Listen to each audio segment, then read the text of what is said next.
So first of all, thank you all very much for joining us today on the new P&L's Social Entrepreneurship, the Future of Innovation Roundtable. I appreciate all your time. Thank you. I think it would be a great idea to sort of start the process by doing a bit of a round robin in terms of defining what social entrepreneurship and social innovation looks like.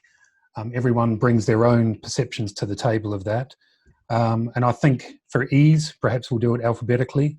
So Ben, if we can start with you and your view. Sure. Thanks, Paul. Great to be here. I mean, we've framed our idea as a social enterprise for about sort of 12 years now. So I guess we've always talked about it as being something that is at the heart of the business. Like the reason for setting up the entity was to solve a social or environmental issue. So I guess that's, to me, quite central that, you know, I don't mind social innovation used or sort of, you know, social impact or stuff used as a thing that some businesses are doing as part of their business or, you know, an initiative they've got. But I think social entrepreneurship is about solving problems, and that's the reason you set up your business. So that would be mine. And Daniel, you may have a slightly different view. You obviously work with a lot of startups from a design thinking perspective. I'd be interested in your view on what defines entrepreneurship and innovation in this space. Yes, I find that social entrepreneurship changes depending on who you speak to. Ben's point is really excellent. I really like his framing. From my point of view, I work with startups all the time around entrepreneurship and also the social side, but also large corporations and community. And I found that it's around developing an idea that can create value for not just a business to make profit, but how can you create value for a wider community or group of people. So it's looking at three key lenses, really. It's understanding that will an individual or group of stakeholders get value over it? Can this actually work as an idea or solution? So is it scalable? Is it sustainable in general? Would it be good for the planet or the people you're trying to develop the idea for in general? So where's that global equality? Would it be sustainable in general? And then it's really focusing on, can it not just make money, but are you not just doing this just for good?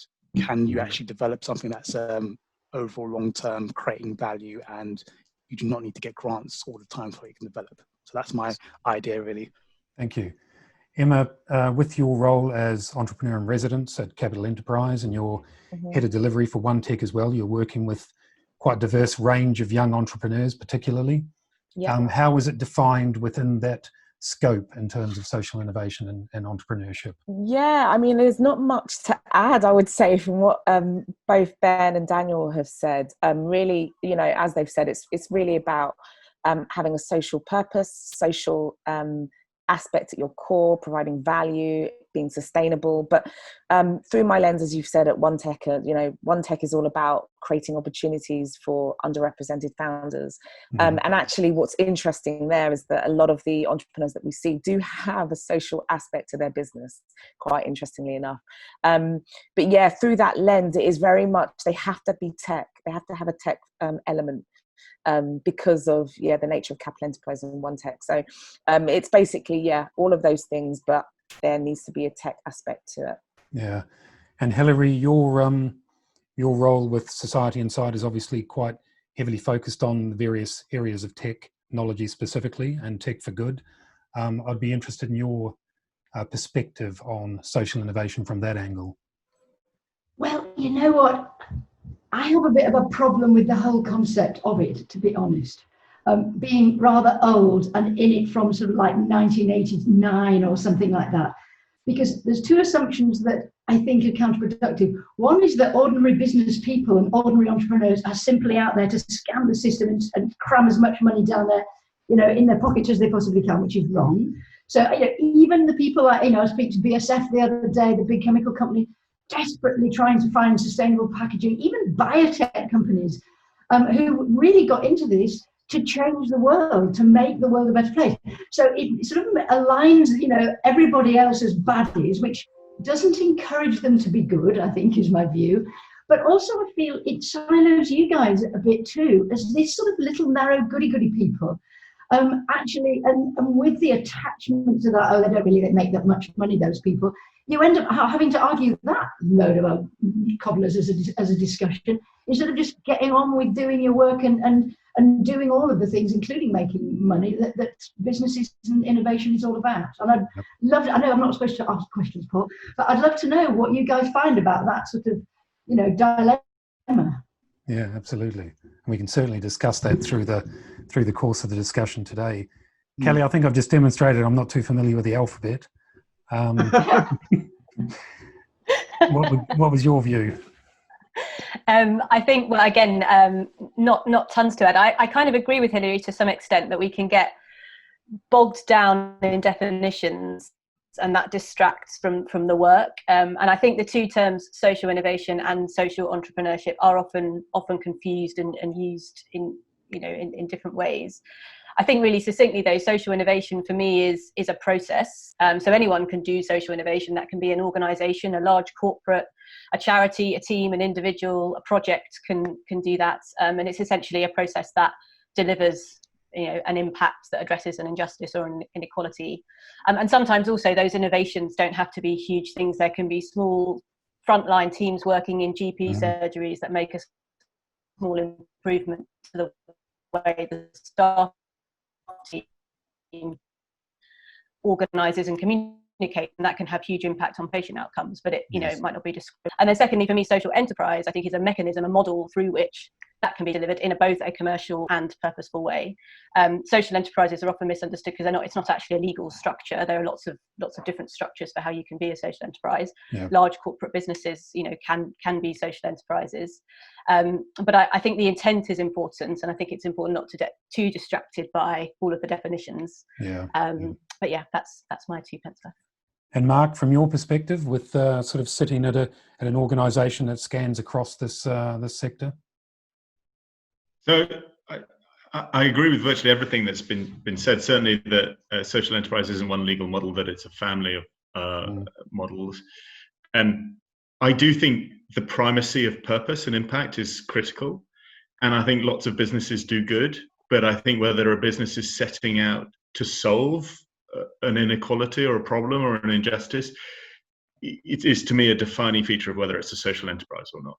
So absolutely, we should be encouraging leaders, businesses, any organization to do good and to use resources wisely and efficiently. But maximizing for impact is very different from maximizing for profit. Yes. And I think for a social enterprise, it absolutely has to be maximizing for impact. And Martin, from your perspective, obviously you're involved from an investment perspective as well. I'd be interested in getting your take on this. So I agree with a lot of what's been said, but don't totally agree with everything. I think it starts with purpose, as Mark says, and is measured by impact. But rather than maximising impact, I think it's all about balancing stakeholder needs. I'd also like to see as many organisations as possible embrace social entrepreneurship. So I wouldn't want the definition to be too tight. Also, entrepreneurship as a term has been totally diluted and overused. So I'm not sure I'd necessarily use the word entrepreneurship. Yeah. So for me, it's all about being an organisation that really integrates into its strategy and hopefully its articles a commitment to positively improve society through environmental, social and governance goals. I describe myself as an unrepentant capitalist. So I don't believe profits have to be diluted to achieve it. As I say, it's all about balance. It's about creating value over the long term rather than short-term profit gains. Yeah. And I think, you asked a question earlier, Paul, about the types of company. I think companies like Patagonia are a perfect example because of their commitment and how they use their profits. As you know, I'm also chairman of a company called Ground Control, which cares for the environment, and we're working really hard now to balance the needs of all of our stakeholders. But we're a company which is for profit. Yeah. I mean, the State of Social Enterprise survey in 2019 suggested that over 100,000 social innovation businesses, dependent on how they're defined, are now in the UK, and that many of them are growing successfully and commercially, with over half increasing their turnover in 2019, and many making a profit, over 3/4, I believe. The report also suggested that 56% introduced a new product or a new service. So in many respects, maybe more innovative in some respects than traditional commercial businesses. But the perception of social innovation, social enterprise, still has some challenges in certain areas of the business community. And I wondered the panel's view on what we do to start the process of breaking that perception. Emma, I'd like to start with you because you work with a number of young entrepreneurs in that area, as I said. Yeah, I think it's quite interesting that certainly over the last few years, we're starting to see, as I said, lots of entrepreneurs that are coming forward with businesses that have a social impact or social aspect to them. So I remember like back in 2018 reading, I think it was the global Human Global Capital Trends report that Deloitte produced, and being really, really intrigued by the fact that most employees want to see or want their business, the companies that they actually work for, to have a social purpose. And so it's interesting, you know, fast forward a couple of years, that we are seeing that on the ground with working with entrepreneurs now. And I think it will naturally start to change. Perceptions are starting to change. You know, we're going through a global pandemic, and that has affected everybody. And, you know, everybody's had a lot of time to actually think. And, you know, we're in a time where, you know, you can't just go out and do all of the things that we used to do. We're actually being sort of like restricted to our homes, and not being able to spend and do all these things without actually thinking about the impact of the things that are happening.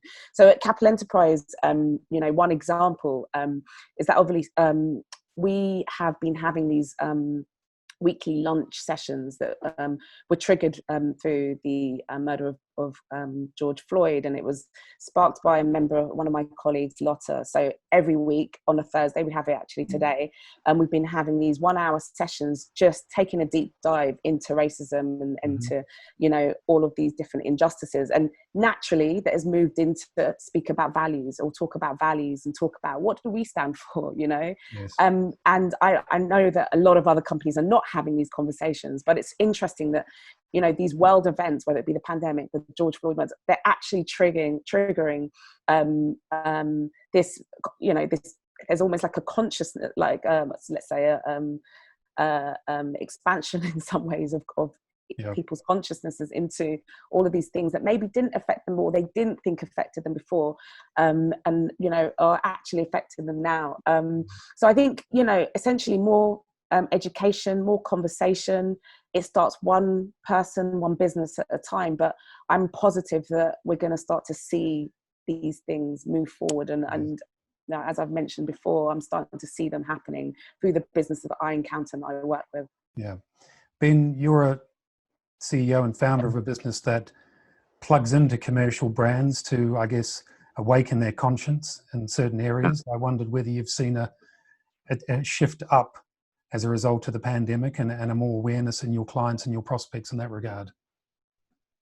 Yeah, and I definitely think the people that use our apps are the individuals. So yeah, we are noticing people, it felt like a month or so of just like no thinking, like just focusing on, wow, what's going to happen in the world, and am I going to have food in the supermarket type, you know, survival, say.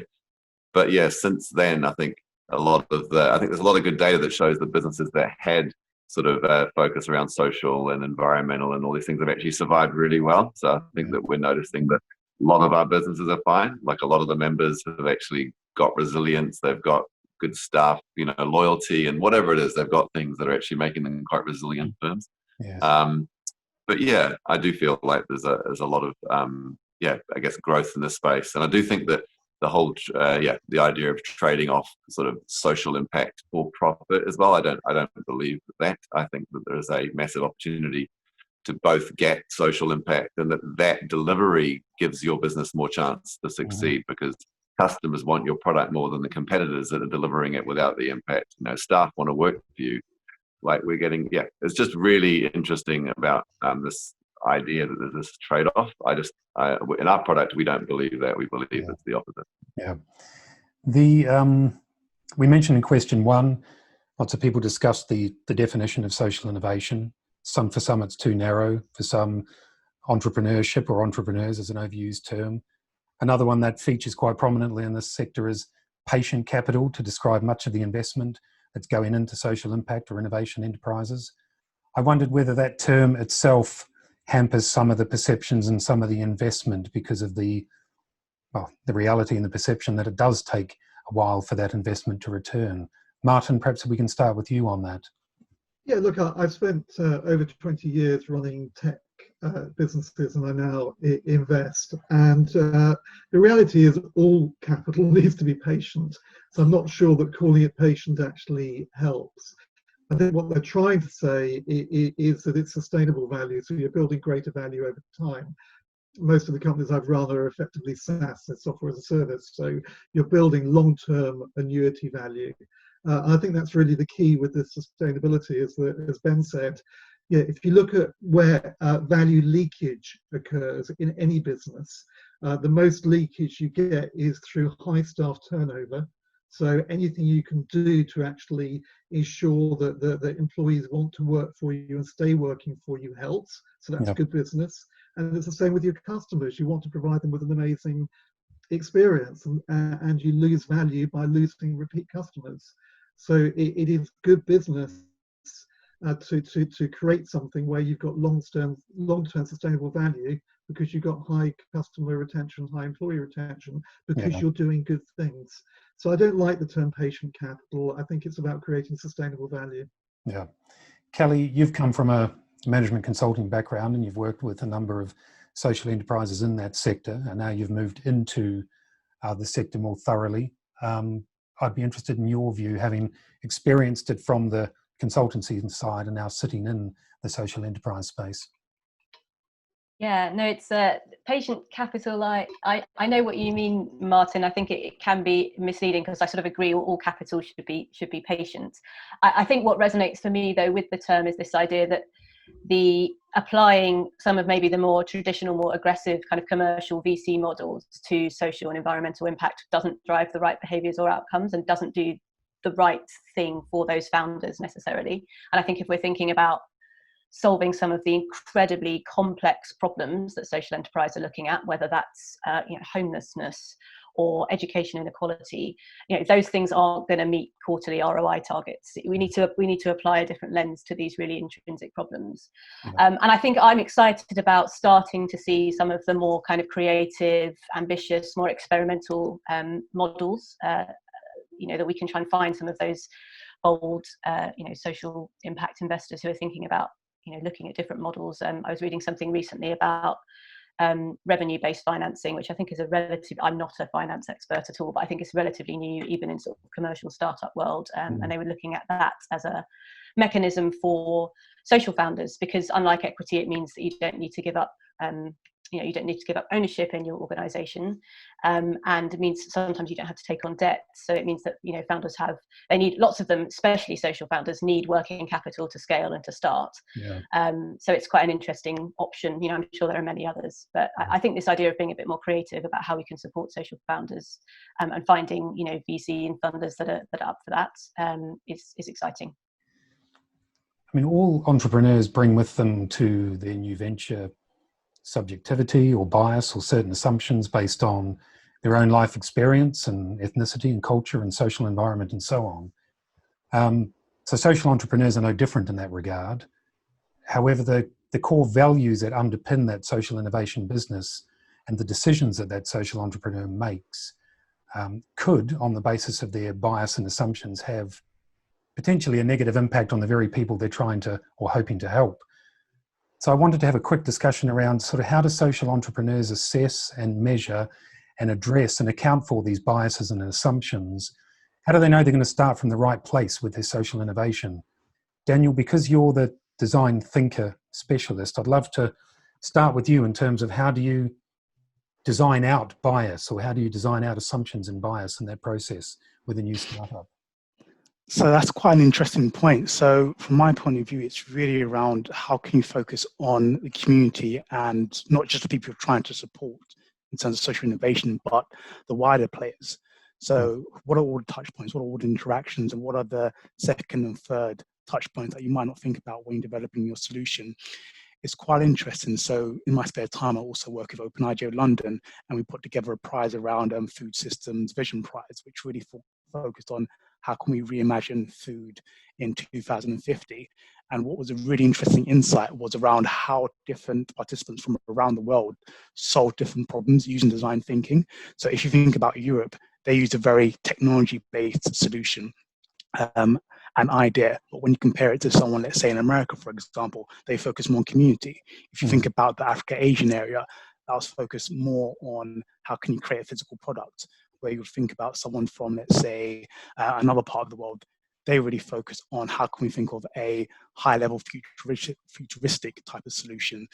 So in ending my thoughts, I really think we should really consider on a local level, especially around our communities, what they really care about, and understanding some of the cultural norms and respecting them in general, not trying to change around things that have been around for years in general.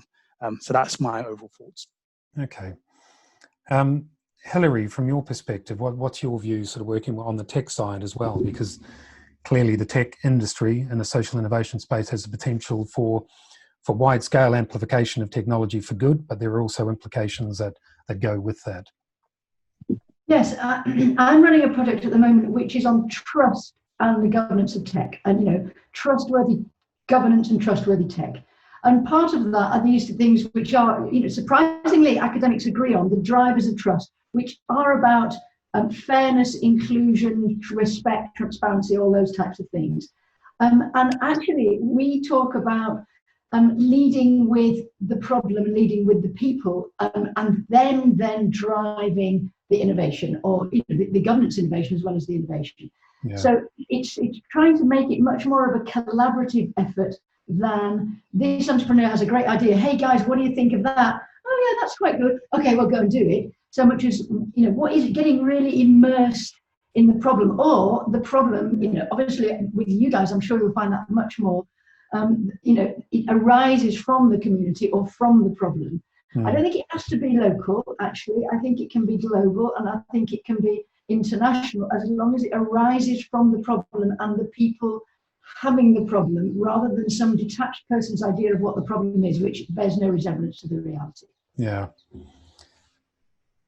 Mark and Ben, I'm interested in your view, and I know, Ben, you've got a very recent example from New Zealand, but whether the government should have a greater hand in driving support for an investment in innovation, or does this only serve to sort of reinforce that earlier discussion we've had around the perception of social innovation needing support more than commercial innovation, if you like? Mark, perhaps if we can start with you and then move on to Ben.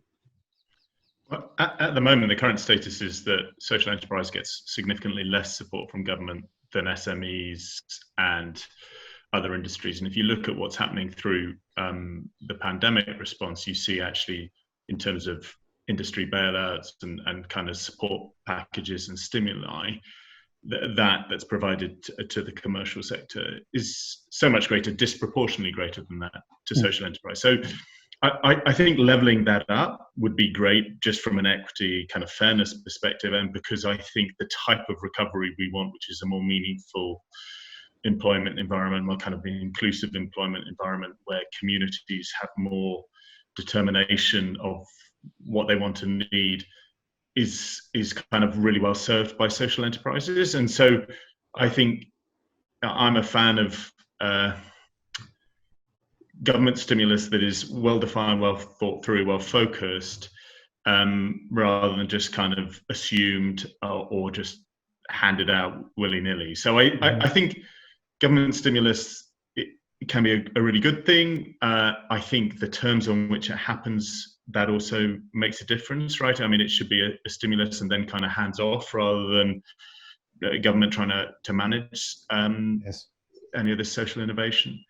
But no, I would encourage more, because I think the VCSE sector, the voluntary charity social enterprise sector, lost billions through trading conditions and economic conditions just kind of falling through the floor, and 750 million that was provided kind of in no way kind of matched up to what was needed. So more stimulus would be good. Yeah. And Ben, from a New Zealand perspective? I was actually going to rewind maybe 10 years or so. I spent 7 years as an economist at the New Zealand Treasury. Martin will know from chats we've had. But while I was at Treasury, we published a thing called the Living Standards Framework. It's like basically now 10 years on, used by the New Zealand government as their sort of well-being agenda. So it's the cornerstone of that. And I guess what we wrote 10 years ago was that, governments shouldn't just focus on growth. They should focus on social cohesion and natural capital and, all these good things that we've known for a long time. But it was great to see that finally get sort of, talked about by our PM at Davos last year. But why I say that is that the governments are trying to achieve the similar objectives that social enterprise, social innovation is trying to do. So it's always really baffled me why government wouldn't want to be supporting the sector, because, our apps trying to help reduce climate, impact, other people's things are trying to get people off the street. These are things that the government themselves are trying to achieve. Yeah. And I think from a sort of value for money point of view, from being a Treasury economist spending, supporting, I just think we'd be, crazy as a government not to be supporting these enterprises if they're delivering, the sort of outcomes that other policy interventions are trying to achieve too. Yeah. Emma, from your perspective, in terms of driving support or government support for that, how does that work with capital enterprise and OneTech? Do you receive support from the government? Are they intimately involved with some of the young startup programs, or what's your take on that? Yeah, so we do. We tend to gain support in lots of different ways. Sometimes it's from local authorities. Sometimes, we've been backed by the Mayor of London, and again, it comes down to issues that are being found within the particular area of the UK or London in our case, or specific problems that need addressing within the wider sort of London ecosystem. And so a lot of the funding that we have, it comes from a need for change within policy within specific areas. So we've been fortunate enough to be able to, that our mission and our purpose aligns with, the greater sort of purpose that is being seen within government. So 100%, for a lot of the things that we do, we wouldn't exist without that. But we also do have or are being backed by private organisations like JP Morgan as well, who through their philanthropy arm are also seeing the same kind of inequalities and issues that exist within, let's say East London, where you've got in some cases the heart of the tech startup ecosystem within the UK, but at the same time has boroughs that exist where you have the largest inequalities and deprivation. So that doesn't stack up, and you need an ecosystem or job opportunities that work for everyone that exist within that area. So yeah. The Nesta Innovation After Lockdown report published in June this year highlighted that, as we would expect, and we probably all know, the majority of the funding is centred around, or the public funding is centred around London and Oxford and Cambridge. How does the social innovation space, or leadership in the social innovation space, encourage that investment to be spread further out across the country? I mean, we have these challenges across the commercial world in the UK as well, and the social innovation space. But what are the practical steps to get that investment spread geographically across the UK? Martin, do you have an initial view on that? Well, I have a view. Look, I think you've got to remember that a key characteristic of entrepreneurship is risk. And so in order to be able to do more of it, you've actually got to prove that it works. I can understand why it's concentrated in certain areas where there may be a higher degree of perceived talent and therefore higher performance. I think back to the previous conversation, I think with targeted grants and tax breaks, it can help other areas, but you've got to ensure that you've got the talent and also the support for that talent through coaching and mentoring in other parts of the country, so they don't get left behind. One of my big worries with funding generally is that what most organisations need is help with strategy, help with access to talent, help with door opening, and then they might need some money. But too often what happens is that the money comes first, and then those other things don't follow, and then people are surprised when it doesn't work. So I think it needs a complete support system if you want to move it outside certain areas and identify talent. Yeah. Because at the end of the day, we're backing people. Hilary, from your perspective? Well, you know, I really like what you just said there, because actually that's my biggest problem, and I see that a lot. But my sort of, you know, as an activist inclination is nobody shouts and harangues them enough to get the funding out there and to get these things that you're talking about. So one of the things over the period of the last sort of 20 years that I've been looking at, what makes change is governments being harangued by people and scared that their sort of mandate will be challenged because they're not doing something right. So I would also say that sort of umbrella organisations, because I mean, a lot of people are just too busy to do this sort of push, you know, policy push promotion. That I think we just need to make a bigger noise about the inequalities and shout louder and personally harangue individual politicians more for what they're doing. Like, you know, general old lobbying, I think, would be helpful. Kelly, you introduced me to this concept or to this story a few weeks back regarding Tom's shoes, when we were talking about the unintended consequences of innovation. And I'm sure most of you or all of you are familiar with that story. So Kelly and Daniel, I'm interested in sort of how do you account for and plan for the unintended consequences of that innovation? So for anyone who's not familiar, Tom's shoes, clearly for every shoe that was sold, they were giving away shoes in developing nations. Some areas they were putting local shoe manufacturers out of business because free shoes were going in. So with the best will in the world, there were certain assumptions made by Tom's that perhaps didn't play out on the ground. How do you account for those unintended consequences? And does it have the potential to create an inertia in your social innovation enterprise? Because I think the point we discussed, Kelly, recently was, do you have to just take a utilitarian principle where you're doing the most good for the most people? Or how do you design it out? Kelly, perhaps we start with you and then on to Daniel. Yeah, it's a tricky one, and I think, and to Tom's credit, I think there was that Economist article, I don't know however many years ago, and I think they have kind of reviewed that model now. But for me, I mean, it's something we really focused on. I think we talked about it a little earlier in this conversation about really focusing on the problem that you're trying to solve. And it was something that we focused a lot on at Year Here, which is spending time understanding and analysing that problem and not coming at it with a solution. And I think for me, it really comes at taking a systems approach. Now, systems thinking is a term that's been bandied around a lot. It's often not explained well, and I'm not going to attempt to. But essentially that idea is looking at how, if you're looking to solve a particular issue, it's looking at not coming in with a very sort of single service product or intervention, but looking at how that entire complex framework and all the other things, you know, the unintended consequences of an intervention here might sort of pop something else out the other side. Now that's really difficult to do, and it takes time. Yeah.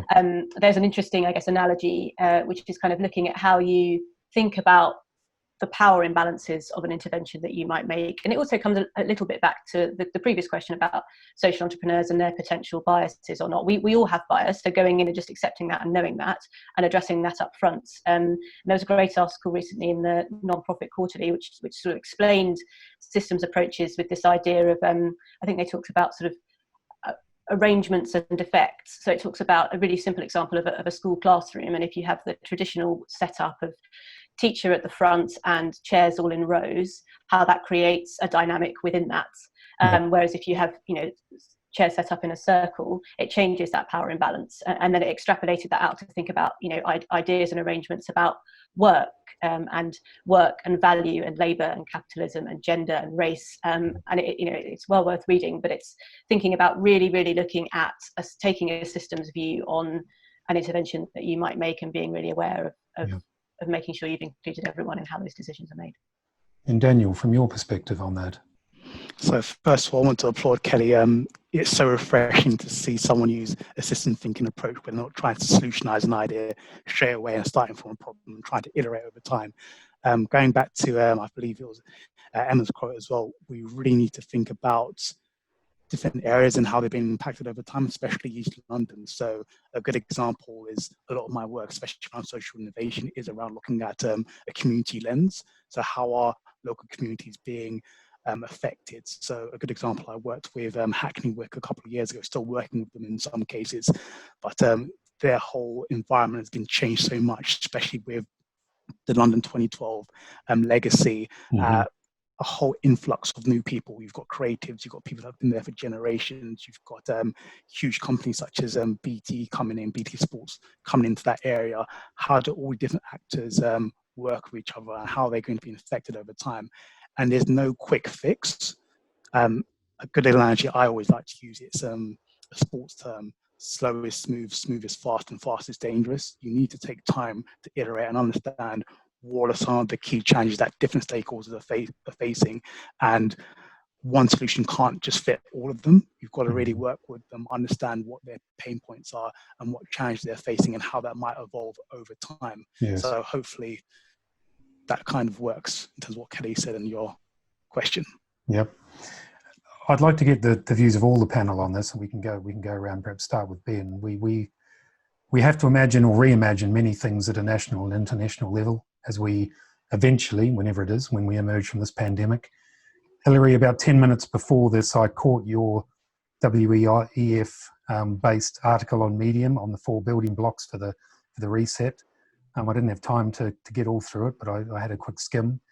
But we're going to have to reimagine work, how we manage debt, both individual debt and national debt and business debt, business productivity, and employees' relationship with work, government investment, and so on.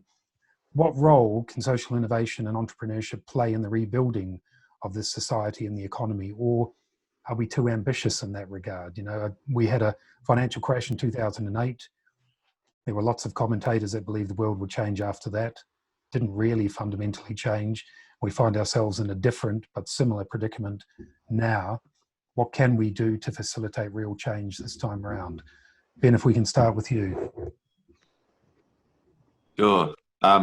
I guess this time round, I think we've all been stuck inside and, you know, with a bit more time to reflect. So I guess I don't think it was expected that you'd have reflection and suddenly you'd change everything immediately. But I do think there's been, I guess, a bit of time to reflect. I mean, I guess looking forward, I suppose, I don't know if this particular event itself, there was a trend going on in my mind and what I've been doing in the last 20 years around sustainability, around issues like progress being defined too narrowly and inequality being seen as more and more of an issue. So these things have been happening and they're becoming more apparent. So I think, I guess social innovation, or the concept of value being not just simply financial, let's say, is something that I think has been going on for years.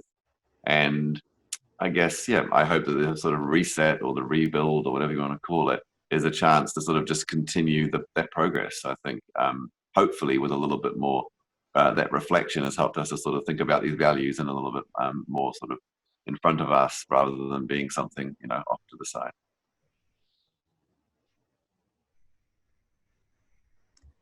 Mark, what conversations are you having in the UK social entrepreneur innovation community at the moment about how you collectively try to make a change, a significant change as we come out? A lot of it's focused on the massive unemployment crisis that's going to hit. So up to 3 million people we think are going to be unemployed, and the nature of the jobs we want to create. So I'm completely with Martin on sustainable value creation. And I think a massive part of that is that the jobs we create and the skills we develop in our people and how we go about that really matters. And what we find is that social enterprises typically look after their people better, invest more in their training and their skills, hire more diverse workforces inclusively, and often many of them actually go out of their way to reach those who are far from the labour market and provide wraparound support and so forth. And so they look at the whole pathway into and out of a particular job or employment. And so I think we're really focused on how the 100,000 social enterprises you mentioned can be part of a kind of meaningful, inclusive work recovery. I mean, I think a big part of that is obviously the future of work, the nature of tech, and how that impacts employment, and not being intimidated by that, but welcoming the opportunity that represents, but being really thoughtful about that, and kind of what are the potential externalities, and how, using a systems thinking approach, we can kind of work through some of that, what that means for communities. I think there's a particular focus on young people and how they're going to be affected, and I think that's right. And I think what we have to do is, like we've already discussed in this roundtable, is really make sure that young people and communities that have been particularly marginalised or minoritized are at the forefront of designing the kind of work that we need. And I think social enterprises should be facilitating that and enabling that, but it should be social enterprises led by Black, Asian, minority, ethnic, and or disabled people and or young people. And so, you know, you want their experience and what their ambitions and aspirations are at the heart of how things need to be. And I think the government actually is actually well aligned with that. They understand the gravity of the employment crisis. And I think if we can come up with offers and solutions, then they'll go along with it, because they know that it needs to be part of how we get the UK back on track in a more sustainable, equitable way. And Emma, a similar sort of question directed at you around the capital enterprise specifically. What are the conversations being had there? Yeah, I think similar to what Ben mentioned, you know, we've been, as I mentioned as well before, we've been reflecting a lot as an organisation, and we've been not just capital enterprise level, but also One Tech level. And at One Tech, even before the sort of lunch and learn session started, we were having sort of value sessions, which came about as a result of the fact that we have an impact assessor. So over the last 2 years of One Tech, we've had Loughborough Uni, a woman called Angela D, who's been measuring the impact of the work that we've been doing. And what was kind of clear, one of the things that came out of that is that although we were kind of, let's say, achieving decent results with regards to, you know, how we're kind of measuring our success, there are a lot of we're kind of replicating a lot of the existing norms that exist within our ecosystem. And we also kind of I always thought of it as the way that we were working was almost like a hack, right? We were kind of hacking the system as it were. And now what we're doing is we're taking a much more system approach to it, and we're redesigning a lot of our programs. We are just creating more. It sounds funny to say, because, you know, we're all about diversity and inclusion, but also just looking at the way in which we change the way that we onboard people, the way that we interact with entrepreneurs, just to ensure that we are really reaching the people that are sort of much further away from this, let's say. And in fact, one of the things that did come out of our report was just the Matthew effect, you know, that actually, you know, when you look at a DNI, you look at the sort of figures that exist within the London ecosystem, you know, I think, you know, 89% of all funding goes to all male teams. We really need to make sure that it isn't, that we're not just, that we're actually reaching people who from deprived areas, people who have had, you know, no touch points with tech. And in order to do that, we really need to, like I said, change the way in which we work and build in, you know, or factor in where that person's come from, their life experiences, not just assuming that, you know, they maybe know the acronyms, you know, they like even simple things like that, like the language that we use, and really kind of simplifying things and that includes, you know, One Tech before was we, you know, in some ways we were kind of reaching quite a few people. We were working with lots of different organizations. We were giving or providing access to lots of different programs. And now I think over the next year, we'll be kind of making that much smaller and making it much more, let's say, intimate in many ways. And I think that will give us time to really think and reflect on the results that we've had, and allow us to build and co-create, I should say, a much bigger, more impactful program that expands into the next 3 years also, beyond the pandemic. Hilary, how does the 4 building blocks, or how does social innovation fold into the 4 building blocks that you've published this morning? Well, I was interviewed by these people doing some work for Davos on what they should say to Davos people. And they said, Hilary, what are your building blocks for the big Great Reset? And I just, out of my head, from nowhere and onto the page in an hour, came these 4 building blocks. One is mindset. This idea that I read Thomas Piketty recently on inequality and capital, and a fabulous book, Rutger Bregman, that basically says, we invented the system from scratch. About 4 blokes invented the system, you know, and actually we totally invented it, so we can totally reinvent it. Yeah. And the only thing, you know, that Henry Ford quote, which is, whether you think you can or you think you can't, you're right. So we invented it before, let's invent it again.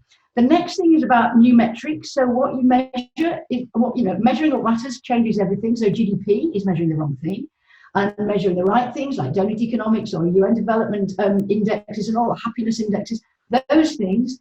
And the other one, which is in your area as well. I mean, these are all your areas. These are all your areas, which is about, you know, follow the money, you get where you pay for, new incentives for business. Yeah. So all this stuff about the business roundtable, having this conversion, oh my God, you know, business purpose is not all about money. Guess what? It's like, yeah, okay, guys, we've been doing this since 1983 or something like that, or 1949, depending on where you are.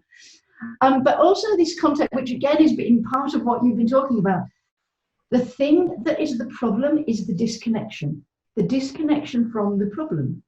So Rutger Bregman in this Humankind book shows how we can allow ourselves to do terrible things because we're disconnected. Mm-hmm. So what you're doing is connecting people, problems, money for solutions. And the more we can connect Davos people with the real people and the problems on the ground, the better, I think. And I think from the point of view of social entrepreneurship, mindset, incentives, connection, you do it all day, every day. So you're the leaders of that. Daniel, do you think a different type of characteristic is needed for a leader of a social enterprise? Are they the same? Are they the same person as a commercial business? Are we putting an arbitrary line between the two, and actually they are the same characteristics, or do you see something distinct in the leaders of social enterprises and innovation? So I think leadership can come in so many different fields and facets, really. You can be introverted, you can be extroverted. From a social point of view, it's really around that mindset. Are you trying to create something that's trying to shape something that's better in the world in general? So I really connect with what Hilary just said around that side of things.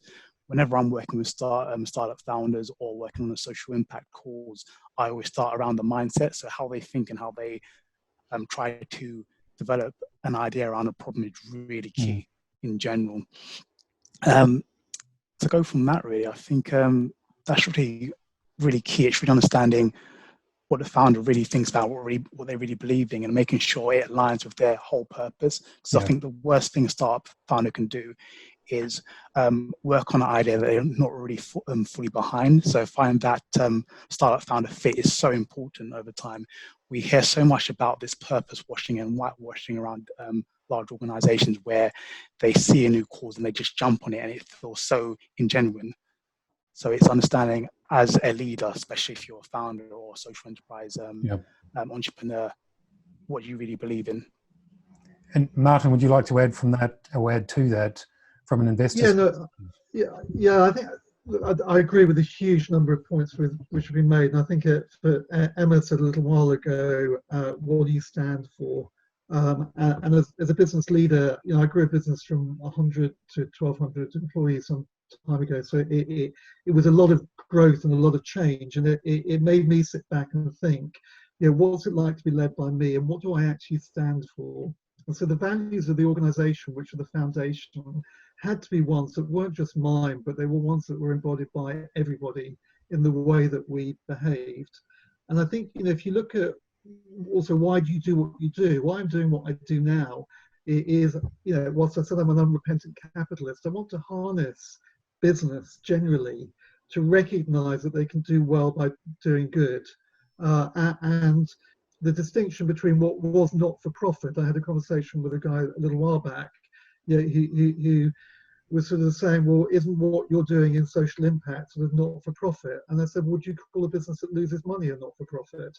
At the end of the day, it's about you want to create value. Sometimes it takes a bit longer. So I think, for going forward now, and what some people are talking about as being the great accelerator where we are now, is that it's about collaborative leadership. It's working together to solve these issues, and not making such a divisive distinction between government, not-for-profit, business, entrepreneurs, all the rest of it. Everyone comes at it with a different perspective. Yeah. We need to work together to create value. So I think we've got a great opportunity now. As Ben said, things are changing. I've been doing this for about 7 or 8 years, and most people didn't understand what I was doing at the beginning, but I think there's a general movement which is now accelerating. So in the same way as tech disrupts, if we imagine now we're in 2025, not 2020, the world will change. And I think people are recognizing that. We need to grab the opportunity now and make change happen. Kelly, there's a lot of conversations around what business leaders can teach those in the social innovation space. I think as we come out of this pandemic, we're going to, as I've said earlier, need to be incredibly creative and imaginative about how we build ourselves out. Social innovation is recognised for that, for reimagining and recreating and rethinking society. So what could social innovators and entrepreneurs teach business leaders, give to business leaders as we come out of the pandemic in terms of how they can reimagine their business and society? Yeah, it's a great question. And I think you're right. Often it is, the corporate world and corporate leaders that come in to kind of mentor and support social ventures. And that can be and is hugely valuable. But I think there's a huge amount that can kind of flow the other way. I think there are a few things, and actually it's been demonstrated through the pandemic. There's I'll get my stats wrong now, but there was actually, when we spoke before, Paul, I think in the early stages of the pandemic, it was actually I think it was on one of the Dow indices that actually businesses that did have sustainable green priorities were actually outperforming sort of purely profit maximizing organizations. So the proof is in the pudding, and actually the organizations, the leaders running those organizations can partner with and collaborate with the corporate world. I think one of the things that really resonated as you were all speaking there is around the leadership required to do that. Yes, it's resilient, but also sort of reimagining what we mean by entrepreneurial. I think Martin said before, it's a word that's bandied around a lot. And there are lots of great entrepreneurs who wouldn't necessarily identify as entrepreneurs. There's lots of great community businesses that probably don't ever access funds, that are running, great businesses that would never self-identify as entrepreneurs. So it's kind of taking some of that humility that I think we see in lots of social and community organizations, and that leadership into the corporate world. I think the corporate world, I believe, that business can be a huge force for good, and I think there's genuine intent. Yes, there is purpose washing, but I think there's genuine intent within the corporate world to do that well, but they don't necessarily know how.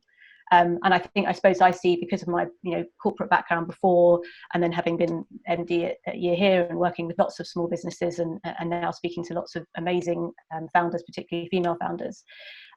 What's interesting is I don't think there's enough of that sort of cultural brokerage that can kind of have the conversations that aren't painting large corporates as evil capitalists, but also the large corporates aren't painting any organization that's trying to do good as some sort of worthy philanthropic thing. I think there's a really interesting leveling that needs to happen. I think one of the very specific things that social business leaders or social innovators can sort of teach to the corporate world is perhaps I think it's that humility, but also the specificity of language, of who gets to play these roles, finding where that talent exists, perhaps within organisations, in the same way that we know that not all social entrepreneurs are in London, obviously. In large organisations, your great change makers might not have innovation in their job title. Go and find them, find the people that don't necessarily identify or look like the persona you have of a great innovator or an entrepreneur. And so I think and also the social enterprise space, by the way, is not perfect in that space either. There are still often all white rooms, all male rooms, just as in the corporate world. So I think we also need to hold up a mirror to ourselves around that as well, and we are. But I think it's just that bit of a leveler, a bit of humility, and courage, right? I think Hilary said it with your four building blocks. We can't. The future is going to be reimagined, and it feels really bold and scary to do that. But you're right. At one point, some blokes sat in a room and designed the system once. We can design it again. And that takes, we don't have all the answers. And I think just asking the right questions is where we start, and it's okay to not have all the answers at this point. We touched on earlier about addressing the geographical imbalance in terms of funding. Emma, you mentioned the stats from the VC and Female Founders report, which I think out of every pound in the UK, 89p goes to male-only founders, 10% goes to mixed, and 1% goes to female-only founders or female-only founding groups. The stats that I've seen are equally dismal for Black and Asian entrepreneurs and those from other ethnic minority communities. I wanted to open the sort of conversation in terms of what are the practical steps to balancing the gender and imbalance from an ethnic minority perspective in terms of investment in the UK. How do we open that up so it's not just 89% white male at the end of the day?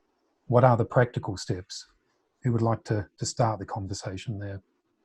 I'm happy to have a go, actually. I think linked to the previous conversation, it really is all about diversity and inclusion, because that's a better way to work. So as Mark knows, I backed 4 businesses out of Unlimited that had pretty diverse teams, all working in areas where they were helping people. And the big challenge really is around role models. When I was growing up, it was people like Richard Branson that were the typical role models. The more we can do to share stories of amazing people with diverse backgrounds and have worked together in diverse teams that have done great things, the more those stories will resonate and will be aspirational for other people to follow. So I think it's really key to identify those and spread those stories, because that's what inspires people to do things. So I don't think it's overly complicated. It's just a recognition that diversity and inclusion does work, collaboration works, and share the stories. Yeah, I completely agree with Martin on that. When you, at OneTech, we're kind of, our view is that, you need a movement of change and you need an ecosystem approach to actually tackling this problem. It can't just be about the pipeline of founders or creating a greater pathway of founders. It's also about the actual the stakeholders, so the demand side of this, the investors.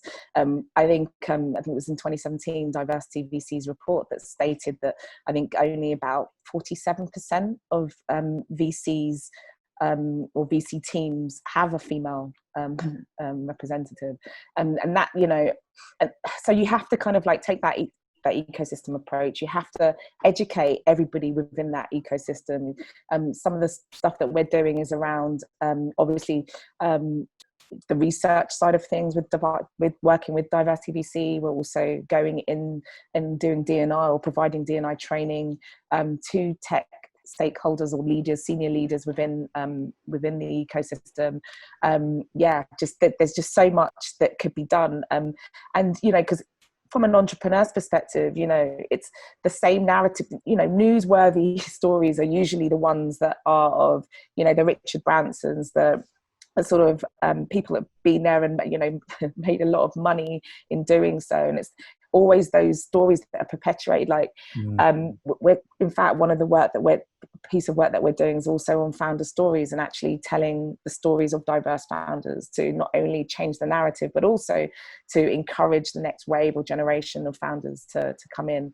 I've also been into sort of schools, and also I went into a girls' school in East London, I think at the beginning of the year. And a lot of the sort of young women that I spoke to there, young girls who are about 13 years old, they don't even see tech as a opportunity for them in the future. And so it's also about educating, hopefully the pipeline of next, tech senior leaders or entrepreneurs, that this is something that they can actually aspire towards and go out and do. But yeah, it's going to take, and in some ways you could also say that there's an argument to actually change the system as well, and think about ways that we could change the way that this happens.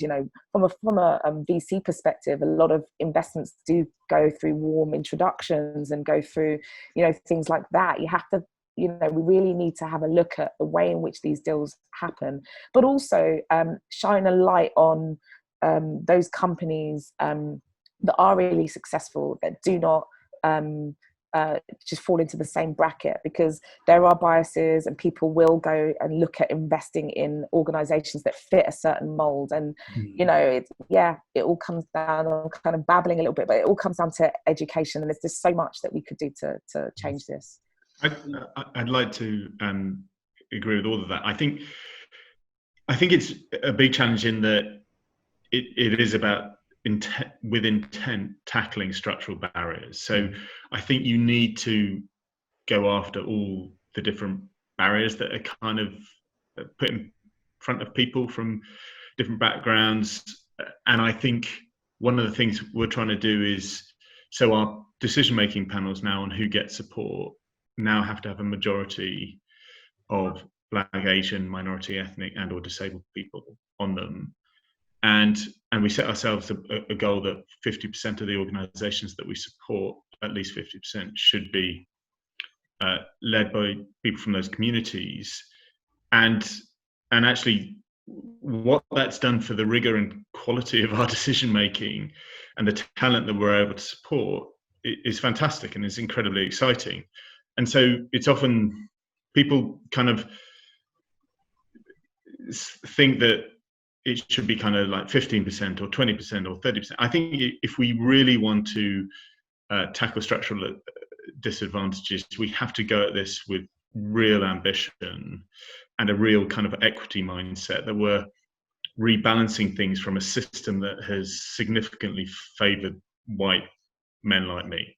And I think you have to have real ambition around that, and you have to be authentic, and you have to be listening to people you're seeking to serve in doing all of that.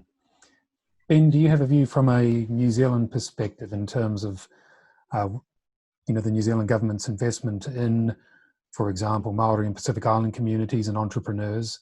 Is there an angle or some best practice examples, I guess, you can discuss with the panel from the UK? Yeah, I think I feel lucky having moved from Manchester to New Zealand, and on the way various countries stopped us off, and I think we arrived in New Zealand and there was a very much sense of like, you know, it is a single nation, and it has a very strong sort of, I guess, acknowledgement of the values of the Māori, you know, people, and the country as a whole embraces those and sees real value in it. Sort of, yeah, I think when I look at places like Australia, places like America, hopefully not too many Australians or Americans listening, but the way in which, you know, the colonization has happened, I just don't think New Zealand, you know, quite got it quite as bad, let's say, as some other countries. And I think that we've seen the benefits of that, which is that, you know, the diversity of thought, the approaches, the collaborations, the things that happen in our society has brought it together rather than, you know, a sort of sense of, you know, difference. And that's becoming more and more present, has become more and more multicultural here in New Zealand. But yeah, I think there's just the strength and a diverse view, an approach, and yeah, I see models being used where, you know, each different idea is supporting new ideas, and yeah, New Zealand's a great place to be in that context. I'm conscious of time, so I think we'll do a round robin to wind up. At the end of each podcast, we have a new P&L to the point, where we just give guests an opportunity to have one or two takeaways that listeners can use in their business or take away and think about. Kelly, perhaps if we can start with you, just in terms of perhaps one key takeaway that you'd like listeners to think about as they end this podcast. Gosh, great. Yeah. So it's been such a brilliant discussion. So thank you, Paul, and thank you all of you. I think I probably will lead on maybe a bit from your question before about female entrepreneurship, because it's something I'm really passionate about. And for a column I write for Pioneers Post, I've been fortunate enough to speak to loads of amazing female founders.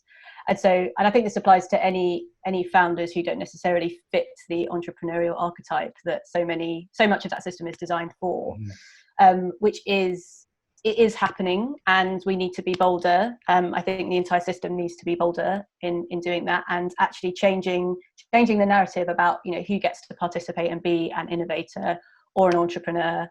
And so I think, being much more inclusive and much bolder, being a bit more affirmative in the actions we take to design for access. But also access alone is not enough. So once, some of the women I've spoken to, first of all, female founder experiences are not homogenous.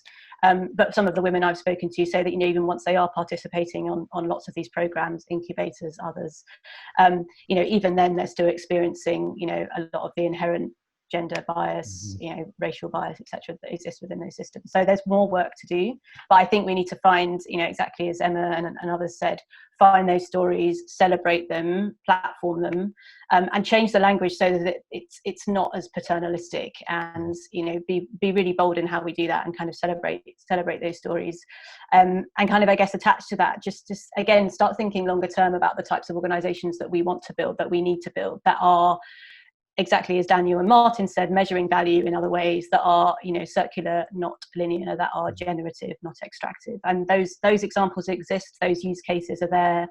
There's some brilliant organisations, in the UK and beyond that are doing that. So I think, using platforms like this, and thank you, Paul, for kind of celebrating and sharing those stories, and making sure that those founders are, invited to platforms like this as well, which is what you do so well. Thank you. Daniel, from your perspective. Yeah, so 2 key takeaways from myself. So thank you, Paul, for inviting us all. One which we haven't really touched on, which would be around the mental health side of entrepreneurship, especially around social entrepreneurship. I think it's a lot harder because there sometimes isn't a clear business model in terms of how you can generate revenue, and because you're not just focusing on the customer, you're thinking on a number of different stakeholders over time.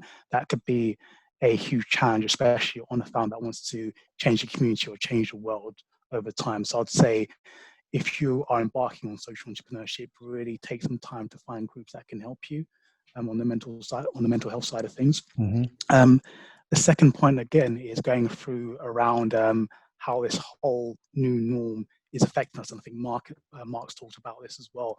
It has become an accelerator. And I see a lot of people that are either on furlough or are thinking about, I really want to make a difference in this world, and they want to become social entrepreneurs. And that's going to create a new journey. I think compared to other recessions, people are not going to go back to do their MBA and spend 30 or 50,000 pounds. They're going to think about how can they create new businesses to create new value. And a lot of them are going to be social enterprises, just because they can see there's a lot of injustice in the world based on Black Lives Matter and the current pandemic. And that's it for me. Thank you. Martin. Without wanting to repeat the really good things that have been said, and it's been a great discussion. As the unrepentant capitalist, I think my points really are is that as a business leader, you do need to really think about what it's like to be led by you and what you stand for. And I genuinely believe that you can do well by doing good, by genuinely doing good. I like the Simon Sinek approach of asking 3 really key questions of why do you do what you do, and start with that. Secondly, how do you do it? And then thirdly and finally, what do you do? I think that's really key as a lens, as a sort of overview. And I think my final one really is to remember that this is the great accelerator. It's an opportunity for change. I'm used to that within tech, to have a lot of disruption. Not all of us have been used to the level of disruption we're currently going through. And if you think that if last year you were in a business that had not embraced technology, you probably have been left behind more than any others, whether you're in retail or any other area. So if we imagine now we are in 2025, think of the challenges and needs that societies have got for them, and look at ways that you can provide solutions for the future rather than being stuck in the past. So I think it's a movement, and it's a great opportunity for people to collaborate. Thank you. Emma. Yeah, so I just want to, thank you, Paul, for inviting me, and it's been a pleasure. Just being on here today with amazing other people. But I just want to build on basically some of the other points that have already been made. So, to Kelly's point about building a more equitable society, I've got a couple of questions really, I guess, which are more around for your listeners around: are you hiring far and wide, and are you ensuring that your business is in the right channels and networks to hire diversely? And then secondly, are you, once you do that, are you creating an environment that is inclusive of lots of different, you know, all people from different walks of life? And then I think slightly to Martin's point as well, which is around, just working out what you stand for beyond profit, and also just being inclusive, you know, making sure that you've got, you know, everybody within your workplace's views when you're actually curating that or creating that.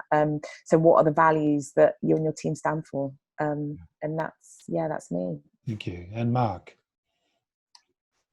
I think just the clarity, ambition and authenticity of your purpose in kind of whether you're starting something up or in an established business or whatever it might be, but that clarity, ambition and authenticity is absolutely fundamental. And I think if you have that, then that will carry you a long way. Mm-hmm. And Ben?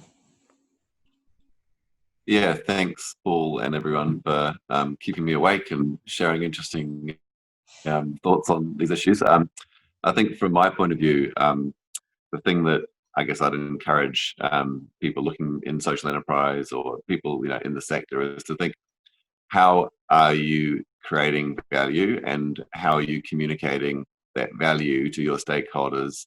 And ultimately, what we're building with our platform is being able to measure the sort of financial sort of shift in spending from the economy as a whole. So I think what we've been talking about for years in this space is, you know, you can do well by doing good, you know, Martin's point.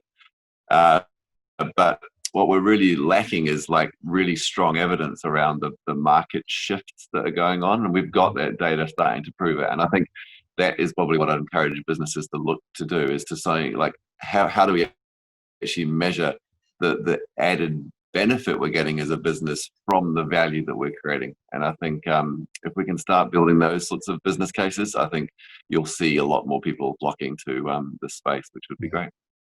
And Hilary, as our illustrious sponsor, you have the privilege of the last word.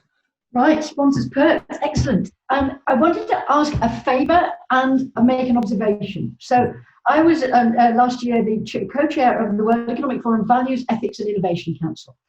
And a few of us put together this little booklet on values and ethics for startups and SMEs. But really it's tech startups really. And we were just about to launch it in COVID hit, so we're rejigging it and looking at it again. Could, via Paul, I share it with you? It's in consultation draft mode, because you guys have got so much to offer on that. Mm-hmm. And, you know, even, you know, anything can change or whatever, but, you know, we're looking at, like, perhaps examples from different companies or, you know, things that you find. And the other one is an observation, really, which I'm a hopeless entrepreneur because I don't really ask for money, because I just think, oh, well, maybe I'm unfortunate to be rich enough to not do that. And I am really useless. But one of the most enlightening and inspiring things that I've found is swanning around, like recently at Davos and at the OECD, is that, holy shit, everybody's busking it. Everybody's busking it. And I thought it was just me. And actually, the more you talk to people at every level, you realize pretty much, and you know, maybe not you guys, but I think probably everybody's slightly insecure. Everybody thinks they're not quite good enough. Someone's going to find out. And once you realize that, and the people even who don't think they are busking, they're worse. They're just in denial about everything. That was a really liberating thing. Everybody's the same. Everybody's busking it. Everybody's insecure. Everybody fails. Everybody. So I was quite liberated by that. So I'll share and hope that is sort of inspiring. That's a great thing to end on. Thank you, Hilary. Cheers. I want to thank you all today for taking the time. It's an hour and a half, and it's very much appreciated. Thanks very much for listening to the new P&L Principles in Leadership, Social Entrepreneurship, the Future for Innovation podcast. We hope you enjoyed it. A huge thank you has to go out to the sponsor of this podcast, SOCIETYINSIDE. Hilary and her team there do some incredible work, and we invite you to check them out at societyinside.com. If you've got any further questions or you want to discuss any of the points raised in this roundtable discussion, please go to principlesinleadership.com and send us a message. I'm Paul from the new P&L, and thank you once again for listening.